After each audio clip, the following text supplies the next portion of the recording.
Service তো আপনি use করতে পারেন, আপনার দল উপকৃত হবে। জেনুইন অলরাউন্ডার, তাকে নিয়ে তো কথা বলার মতো তেমন কিছু নেই। সাকিব প্রিপেয়ার্ড হয়ে দলে আসবে, এক্সাইটেড ডেফিনেটলি। এই বছর তো বাংলাদেশ টিমের অনেক খেলা, অনেক চ্যালেঞ্জেস, ওয়ার্ল্ড কাপ ইয়ার প্লাস বাইলেটারাল সিরিজ অনেকগুলি, এবং সব বড় বড় টিম, বিগ সিরিজ। সো ভালো করাটা খুব ইম্পর্টেন্ট, কনসিস্টেন্ট থাকাটা খুব ইম্পর্টেন্ট। এবং অবভিয়াসলি সিলেক্টরের জবটা তো মানে অনেক রেসপন্সিবল একটা জায়গা। তো আমি আশাবাদী, লেটস সি, ভালো কাজ করবো আশা করছি। না, দলটা তো একটা সিলেকশন কমিটিতে কাজ করছিল, তো তারা তো এখনও তারা আছেন। এই এখন পর্যন্ত যে স্পটটা তারাই দিচ্ছেন। আমরা তো জয়েন করবো সম্ভবত 1 এপ্রিল থেকে, তারপর থেকে হয়তো আমরা একটু কভার করবো। তো এর মধ্যে লিপু ভাইয়ের সাথে আমার কথা হয়েছে। উনি তো 2 বছর ধরে একটা প্ল্যান নিয়ে কাজ করছিলেন, সেটার কন্টিনিউটিটাও ইম্পর্টেন্ট আমি মনে করি। তারা নিশ্চয়ই একটা কোনো প্ল্যান করেই এই 2 বছর এগোচ্ছেন, সেটাকে নিয়ে যেন আমরা আরেকটু এগিয়ে নিয়ে যেতে পারি, সেখানে আমাদের ইনপুট কী থাকতে পারে সেটা আমরা দিতে পারি। তো আজকে একটু বসেছি লিভার সাথে, ব্রিফলি আবার বসবো, বসার পরে তাদের কাছ থেকে বুঝে নেব। তো তারপরে আসলে পুরোপুরি কাজ শুরু করবো আসলে সামনের মাস থেকে। আর কি যে এক্সপিরিয়েন্স অ্যান্ড ইউথের একটা ভালো মিশ্রণ আছে এখানে। যারা এসছেন, নতুন এসেছে, হাসি বলছেন শান্ত তো আগেতেই কাজ করছিলেন। বাকি যে 2জন এসেছেন, নাইম ইসলাম অনেক এক্সপিরিয়েন্স, জাতীয় দলে খেলেছেন এবং লম্বা সময় ধরে ফার্স্ট ক্লাস ক্রিকেট খেলেছিলেন। এবং ন্যাশনাল টিম তো যখন আমরা তৈরি করি, মানে আমার প্রিভিয়াস এক্সপিরিয়েন্স থেকে আমি যেটুকু শেয়ার করতে পারি সেটা হচ্ছিল, একটা তো ন্যাশনাল টিমে যারা খেলছেন তারা খুব ভিজিবল, তারা কী করছেন না করছেন আমরা সবাই জানি, মানে ফলো আপ করা হয়। কিন্তু তাদের বাইরে যারা আছেন, ঘরোয়া ক্রিকেট যারা খেলছেন, তাদেরকে ক্লোজলি দেখাটা খুব ইম্পর্টেন্ট। সো আমার মনে হয় নাইম অনেক দিন ধরে ঘরোয়া ক্রিকেট খেলেছেন, তার কাছে হয়তো খুব ভালো ইনপুট আমরা পেতে পারবো। এই বিষয়ে তার অভিজ্ঞতাটা অনেক। নাদির চৌধুরী জুনিয়র লেভেলে কাজ করেছেন, ফার্স্ট ক্লাসে খেলেছেন। তো ঘরোয়া ক্রিকেটে কোন প্লেয়ারটা কেমন করছেন এই আইডিয়াটা তারা খুব ভালো দিতে পারবেন। সো আমার মনে হয় it's a positive sign, positive দিক, যে যারা আসছেন তারা ক্রিকেটের সাথে আছেন, ক্রিকেট নিয়ে আছেন, ডোমেস্টিক ক্রিকেটের সাথে অনেকদিন কাজ করছেন। তো প্লেয়ার সিলেকশনের ক্ষেত্রে এটা ডেফিনেটলি অনেক হেল্প করবে। ফোকাস তো ডেফিনেটলি এই সিরিজগুলি, আমাদের তো প্রথম ফার্স্ট টার্গেটটা আমরা যেন সরাসরি কোয়ালিফাই করতে পারি, এটার প্রাইমারি টার্গেট। বাট এটার থেকে ইম্পর্টেন্ট যে আমরা যেন কনসিস্টেন্ট হই পারফরমেন্সে, সেটা টিম সিলেকশনের ক্ষেত্রে কিংবা আমাদের পারফরমেন্সের ক্ষেত্রে, এটা একটা বড় ফোকাস থাকবে ডেফিনেটলি। আর যেহেতু এবছর অনেক খেলা, আমার মনে হয় একটা লম্বা গ্রুপ নিয়ে কাজ করতে হবে, ব্যাক টু ব্যাক সিরিজ আছে। তো আমাদের প্লেয়ারের পুলটা মনে একটু বেশি বাড়াতে হবে, এবং সেটা যেন এমন হয় যে খারাপ দিয়ে খারাপ যেন রিপ্লেস না করতে, যেন সবাই ভালো করে। এরকম যদি আমরা বাইরের, যদি যেই 14 জন আউট অফ 14 অথবা 15 যে স্কোর হয়, তার বাইরে যারা আছেন হয়তো আরও 10 জন কিংবা আরও 15 জন, এই গ্রুপটা নিয়ে কাজ করাটা খুব ইম্পর্টেন্ট। এই গ্রুপটাকে যদি আমরা খুব ভালো মতো প্রিপেয়ার করতে পারি, তাহলে মনে হয় আমাদের সমস্যা হবে না। দেয়ার ফিউ থিংস, আপনি কোশ্চেনের একটা ব্যাপার আছে, সেটা হচ্ছিল বাংলাদেশ টিম কিন্তু খেলে প্রতি ম্যাচ জেতার জন্য, ওইখানে স্যাক্রিফাইস করার কিছু নেই। আপনি সবসময় যখন দলটা বানাবেন, যেই দলটা জিততে পারবে তেমন দলটাই বানাবেন। আর যখন আপনি ফিউচার চিন্তা করবেন, ফিউচার চিন্তা করলে কিছু কিছু প্লেয়ার তো আপনি ইন্ট্রোডিউস করতে হবেই, এবং সেটা ইন্ট্রোডিউস করলে সবচেয়ে ভালো হয় যখন কারেন্ট প্লেয়ারদের সাথে 1-2 জন প্লেয়ার ইন্ট্রোডিউস করেন, তাদের জন্য সুবিধা। একসাথে নতুন প্লেয়ার যখন সেই ওয়ার্ল্ড কাপের কথা যায়, ওয়ার্ল্ড কাপের সময় হয়তো কারেন্ট প্লেয়ার যারা খেলছেন, কেউ হয়তো শেষের 2-3 মাসে অফ ফর্মে চলে গেল, তখন কোথাও নতুন প্লেয়ার ইন্ট্রোডিউস করলে কিন্তু তার জন্য কাছে ডিফিকাল্ট হয়ে যায়। তো এই কাজগুলি অবশ্যই একটু আগে করে ফেলে ভালো। আমরা চাই না যে world cup, prior two world cup কোনো নতুন প্লেয়ারকে নিয়ে ট্রাই করতে। যদি কোনো প্লেয়ারকে ট্রাই করতে হয়, করতে চান, এর মধ্যেই করবেন, বাট নট বাই স্যাক্রিফাইসিং যে দলটা জিতবে না, এরকম কিছু না। আমি এটা বিশ্বাস করি না। আমি মনে করি যে হ্যাঁ, আমরা এমন অবশ্যই নতুন কারোর সুযোগ দিব, বাট এমন না যে সুযোগ দেওয়ার জন্য সুযোগ দেবো। যদি কেউ ভালো থাকে ডেফিনেটলি সেটা তো একটা বড় অ্যাডভান্টেজ। তাহলে পুলটা বড়, যেটা বলছিলাম যে দ্বিতীয় বছর অনেক খেলা, আমাদের ওই প্লেয়ারের স্কোয়াডটা, পুলটা একটু বড় হওয়াটা খুব ইম্পর্টেন্ট। ইনাফ টাইম থাক না থাক সেদিকে এসে ফিরে তাকানোর কোনো অবকাশ নেই। আমাদের যা করে এর মধ্যেই করতে হবে। আমাদের একটা সুবিধা যে 27 ওয়ার্ল্ড কাপের আগে আমরা প্রচুর খেলার সুযোগ পাবো, সে দলটা প্রিপেয়ার্ড হওয়ার জন্য অনেক সুযোগ পাবো, সময় পাবো। সাকিব প্রিপেয়ার্ড হয়ে দলে আসবে। কাইন্ড অফ সাকিবকে এমন চাই, সাকিব, আমি যদি কালকে যদি সাকিব ফ্রি হয়, আপনি বলেন সাকিব খেলবে, সাকিব আসলে খেলবে না, আমি বলবো ও আসলে কিন্তু প্রিপেয়ার্ড হয়ে আসবে। He that kind of player. এবং সাকিবের সার্ভিস তো আপনি ইউজ করতে পারেন, আপনার দল উপকৃত হবে। জেনুইন অলরাউন্ডার, তাকে নিয়ে তো কথা বলার মতো তেমন কিছু নেই। যদি সব কিছু ঠিকঠাক থাকে, সেটা দলের জন্য উপকারী হবে। ক্রিকেট নিয়ে তো আর মানে আমি যদিও সিলেকশন কমিটি বের হয়ে যে ওমেন্সে কাজ করেছি, তারপরে ডেভেলপমেন্টে কাজ করছিলাম, তো মোস্ট পার্ট সিলেকশন কমিটি, তো বিটা বলতে পারেন, হ্যাঁ, বলতে পারেন।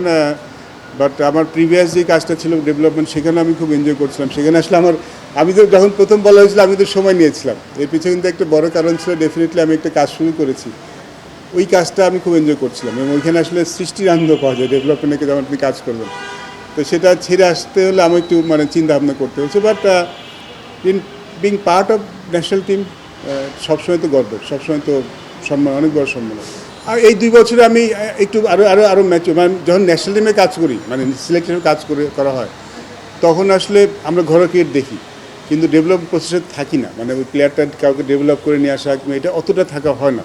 বাট আমি তো এবার খুব ক্লোজলি কাজ করেছি এবং আমি পার্সোনালি ফিল করি ন্যাশনাল টিমের সিলেক্টরের শুধু জব না যে 15 স্কোয়াড তৈরি করে দেওয়া, কিংবা একটা স্কোয়াড তৈরি করে, কিংবা একটা টিমের জন্য বাইলেটারাল সিজন টিম তৈরি করে দেয়। আমার মনে হয় ন্যাশনাল টিমের সিলেক্টর আরও অনেক বড় কাজ করতে পারেন। যে ডোমেস্টিক ক্রিকেটের ইনফ্রাস্ট্রাকচার কোনটা করলে ভালো হয় সেটা তারা ইনপুট দিতে পারেন। আমরা যখন সিলেকশন করেছিলাম একটা ছোটো কাজ করেছিলাম যেটা আলটিমেটলি কাজে দিয়েছিল। আমাদের ঘরোয়া ক্রিকেটের উইকেটটা আমরা ওই সময় চেষ্টা করেছিলাম যে যেন স্পোর্টিং উইকেটে খেলা হয়, সেটার জন্য কিন্তু এখন দেখবেন পাইপলাইন অনেক ফাস্ট বোলার পাওয়া যায়। তো এরকম ছোটো ইনপুট আমার মনে হয় ন্যাশনাল সিলেক্টরে দেওয়া উচিত। তাদের এই ক্ষেত্রটা থাকা উচিত, তারা যদি ফিল করে ঘরোয়া ক্রিকেটে কোনো যে কাজ করে, যেহেতু আমরা ঘরোয়া ক্রিকেট নিয়ে কাজ করে আসছি, আমিও কাজ করেছি, তো এই ইনপুটটা আমার মনে হয় সিলেক্টরদের দেওয়া উচিত এবং সেটা দিলে আমি এই জিনিসটা এখন আরও ভালো বুঝি। আর একটা ইন্টারেস্টিং জিনিস শেয়ার করি। আর যখন প্রথম আমার মানে প্রথম প্রস্তাবটা পেলাম, যখন প্রথম কথাবার্তা শুরু হলো, যখন একটু মানুষ জানলো যে আমার সাথে কথা আমি হতে পারি, তো তখন আমার খুব পরিচিত একজন সাংবাদিক, পুরো সাংবাদিক, উনি একটা টেক্সট করেছিলেন যে মানে হ্যাঁ, না ফেসবুক বন্ধ না, বললো যে ভাই এরপরে আপনাকে নিয়ে আমি একটু ট্রোল করবো, আপনি তো কিছু লিখবো, আপনি মাইন্ড করেন না। আপনার সাথে রিলেশনটা খুব ভালো ছিল, এখন হয়তো মাঝে মাঝে কিছু লেখা লিখবো কিংবা কিছু আপনার এগেনস্টে কিছু যাবে, তো আপনার কাছে আগেই ক্ষমা চেয়ে নিলাম। সো আমি এটা নিয়ে আসলে খুব বেশি চিন্তিত না, কারণ এটা থাকবেই, পার্ট অফ পার্সেল। আমার কাছে আসলে মূল কনসার্ন টিমটা নিয়ে কাজ করা। So I can't stop anybody to don't write. আমার যদি কিছু লিখতে পারবো না কিংবা ট্রোল করতে, এটা আমি কখনো বলবো না এবং আমি এটা এক্সপেক্টও করি না। এটা আমার জন্য মূল কনসার্ন না, আমার মূল কনসার্ন আসলে টিমটা নিয়ে কাজ করা। আমার তো খুব ফ্যামিলি ফেসবুক আছে, 100 জন ফ্রেন্ড, যেটা বেসিক্যালি বন্ধুও না, আমাদের ফ্যামিলি আর কি। না আমি আসলে আজকে মানে আমার কালকে মিডিয়া রিলিজ হয়েছে, আমি আসলে পুরোপুরি বুঝে নিব 1 এপ্রিল। এখনও লিপু ভাই কাজ করছেন, ওনাদের আমরা এই এখন পর্যন্ত যে কাজগুলো হচ্ছে এটা আমি আসলে এখন সম্পৃক্ত হইনি, আমাদের সিলেকশন কমিটি এখন সম্পৃক্ত হয়নি। আমাদেরটা আসলে শুরু হবে 1 তারিখের পর থেকে। লিপুর সাথে কথা হয়েছে, লিপুরা একটা প্ল্যান নিয়ে কাজ করেছেন, তো সেটা নিয়ে আমি জানতে চেয়েছি। সেটার কন্টিনিউটিটা খুব ইম্পর্টেন্ট না, তারা নিশ্চয়ই 2 বছর ধরে কোনো একটা প্ল্যান নিয়ে এগিয়েছিলেন, সেই প্ল্যানটাকে কী করেছেন, সেটাকে কীভাবে আমি আরও এগিয়ে নিতে পারি, সেখানে কীভাবে আমার ইনপুট দিতে পারি। আমার মনে হয় লিপুর সাথে আরও 2 দিন আমার বসতে হবে, আজকে একদিনে হবে না, আরও 2 দিন বসতে হবে। তো ব্যাপারটা এরকমই। আর সাহসী ক্রিকেট খেলা, লোক অন্য দল কী নিয়ে আসছে না সে যায় না, বাট আমি পার্সোনালি ফিল করি যে it's not about Bangladesh team যখন হয়, যেই দলটা ম্যাচ জিতবে সেটাই করা উচিত। অ্যাট দ্য সেম টাইম সুযোগ থাকলে 1-2 নতুন প্লেয়ার চেষ্টা করা উচিত। ইটস এ বিগ ইমপ্রুভমেন্ট বলতে পারি। আমরা তো অনেক বছর কাজ করেছি, যে সেটা নিয়ে আসলে আলাপ করতে চাই না, বাট ক্রিকেট বোর্ড এবার একটু চিন্তা করেছে, একটু মানে সিলেক্টরদের সম্মানের ব্যাপারটা নিয়ে একটু চিন্তা করছে, which is good. I think it's a big improvement, big মানে স্টেপ আমি বলবো আর কি। পার্সোনালি তো মনে করি আরও বেশি হওয়া উচিত, অন্যান্য দেশে হয়তো আরও বেশি, বাট আমি হ্যাপি হয়ে কাজ করছি, যেটাই হয়েছে বা যেটাই আপনার সাথে কথাবার্তা হয়েছে, আমি হ্যাপি। আমার অনেক একটা ইমপ্রুভমেন্ট এসছে, আমরা দেখতে পাচ্ছি, অ্যাটলিস্ট মূল্যায়নটা করা শুরু হয়েছে cricket board. Look, New Zealand series খুব বেশি সময় নেই, কিন্তু সাকিব ঠিক কতখানি ক্রিকেটের মধ্যে আছে আমিও নিশ্চিত নই, এবং আমি সাকিবকে যতটুকু চিনি যে সাকিব কালকে এসে পরশু খেলবে না, ওরও প্রিপারেশন দরকার আছে। সো এটা তো ইমোশনের জায়গা না, ডেফিনেটলি আমরা যদি সাকিবকে যদি চিন্তাই করি, আমি তো লম্বা সময় ধরে চিন্তা করবো। আমি এটাও ফিল করি যে সাকিব একটা সিরিজ জন্য খেলবে কিংবা একটা সিরিজে চলে যাবে। আমরা সাকিবকে যদি ওর সার্ভিসটা পাই, আমরা চাইবো লম্বা সময় যদি সার্ভিসটা পেতে পারি। তো সেই ক্ষেত্রে প্রিপেয়ার্ড হওয়ার কিন্তু অনেক বড়ো ব্যাপার আছে। টু বি অনেস্ট, এতদিন আমি এই বিষয় নিয়ে অতটা চিন্তা করিনি। ফার্স্ট আছে, ডেফিনেটলি আছে। এই জন্যই কিন্তু বলছি যে মানে নিউজিল্যান্ড সিরিজের কথা উঠছে, এই জন্যই কিন্তু আমি বলছি যে সাকিব, আমি চাই ও একদম পুরো প্রিপেয়ার্ড হয়ে আসুক এবং আসুক লম্বা সময়ের জন্য। I think he still has 2 more years, আমি ফিল করি, আমি মনে করি যে তো ও যখন আসবে নিশ্চয়ই লম্বা সময় যাবে। এবং অনেকে অবসরের কথা বলে, আমি শুনেছি আমি যখন মুশফিক রহিমের অবসরের কথা বলছে, তখন আমি কিন্তু বলেছি যে ওরা যতদিন খেলবে ততদিন আমার লাভ, আমরা ওদেরকে এখন যতক্ষণ নিতে পারি আমার দলের জন্য অনেক লাভ। এবং আমরা যখন ওদেরকে নিব মানে এসে অবসর নেওয়ার জন্য খেলুক, আমি এটা আসলে চাই না। আমি চাই সাকিব আল হাসান যে আসুক, ওদের লম্বা সময়ের জন্য থাকে, মানে আমাদের অ্যাটলিস্ট ওই প্ল্যানটা যেন থাকে যে অ্যাটলিস্ট 2027 ওয়ার্ল্ড কাপটা খেলে যেতে পারে। সো এই জন্যই কিন্তু আমার প্ল্যানটা আসলে লম্বা সময়ের জন্য, শর্ট মানে not just for one series. আর আপনি যেটা প্রশ্ন করলেন, হ্যাঁ আমার মনে হয় যে ডিসিশন বোল্ড নিতে হলে কিছুটা কথা শুনতে হয়, মানে এবং আমি একটা জিনিস ফিল করি যে আমি সবসময় রাইট হব তা না, আমি সবসময় রাইট হব না, আমি রং হব। বাট আমার হার্ট যেটা বলে, আমার মানে জাজমেন্ট যেটা বলে আমি সেটা করবো। আর সেটার জন্য যদি কথা শুনতে হয় তাহলে কথা শুনবো, আই ডোন্ট মাইন্ড। আমি অ্যাকচুয়ালি এটা চিন্তা করে এই কাজটা নিইনি, কারণ আমি এটা এক্সপেক্ট করে আছি যে আমি যেই কাজ করব, আমি যদি 10 জনের মধ্যে হয়তো 5 জন ঠিক বলবে, 5 জন ঠিক বলবে না, এটা আমি মেনে নিয়ে এই কাজটা করছি। এবং ট্রল হোক, লেখা হোক, এটা আর আমি একটা জিনিস কখনো বলবো না, ভাই আপনি আমার কেন বললেন, আপনার এই জিনিসটা কেন হলো, এই জিনিসটা আমি কখনো করবো। বিকজ আমি এর মধ্যে তো গিয়েছি, আমি যখন ক্যাপ্টেন হয়েছে তখনই গিয়েছি। সো এটা আসলে আমার মূল কনসার্ন না। আমার মূল কনসার্ন আসলে আমি যেন যেটা চিন্তা করি সঠিক চিন্তা করতে পারি। কোনো চান্স নেই, বিকজ অ্যাজ এ চিফ, আপনি চিফ হবেন, আমি তো সিলেক্ট হয়েছি সে বাংলাদেশ টিমে, আমি তো বাংলাদেশ টিমে খেলেছি, ক্যাপ্টেন হয়েছি। সো বাংলাদেশ টিমে খেলা একটা সম্মানের, ক্যাপ্টেন্সি করা আরেকটু বড় সম্মান। এবং ক্যাপ্টেন্সি যখন করবেন তখন ওই দায়িত্বটা কিন্তু আপনি নিতে হবে, এটা আপনার ঘাড়ে আসবে, এটা নিতে হবে। দ্যাট ইজ ওই ইয়ার ক্যাপ্টেন। সো চিফ হলে কিন্তু আপনি, বিকজ আপনি চিফ কিন্তু এটা হচ্ছেন যে আপনাকে এই জিনিসটা নিতে হবে, আপনার যে সদস্য তাদেরকে আপনার ডিফেন্ড করতে হবে আপনাকে। সেই খুব সিম্পল।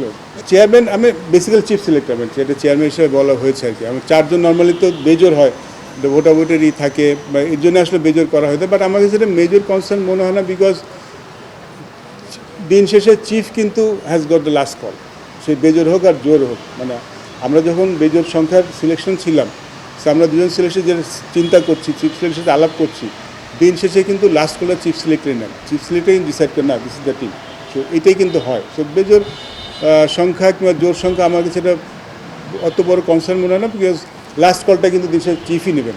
সো এটা আমার সমস্যা মনে হয় না। 4টা জনে আমার মনে সেটা হয়তো করা হয়েছে, বিকজ এখন তো আমরা রিজনাল ক্রিকেটের দিকে যাচ্ছি।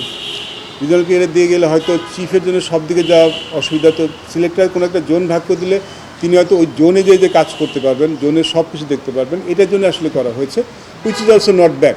কারণ ওই তখন যদি আমরা আরেকটা এটা করবে কিনা বিসিবি যাই না, কারণ আমাদের আরেকটা প্রস্তাব ছিল, যখন আগে প্রস্তাব দিয়েছিলাম যে সে ডিভিশন ভিত্তিক কোনো সিলেক্টর দেয়া, যে কাজ করবে ন্যাশনাল সিলেক্টরদের সাথে, তাহলে আরও ভালোভাবে মানে ভালোভাবে কাজ করতে হবে। সেটা এখনও হয়নি, সেটা হলে পরে হয়তো এই যে জোনে কাজ করবে, সে আমি যেই জোনে থাকি ওই জোনের সিলেক্টরদের সাথে কিন্তু আমার কন্টিনিউয়াস যোগাযোগ থাকে, তাহলে হয়তো ওই মানে যেসব প্লেয়ার চোখের বাইরে থাকে সেসব প্লেয়ারও মিস হবে না।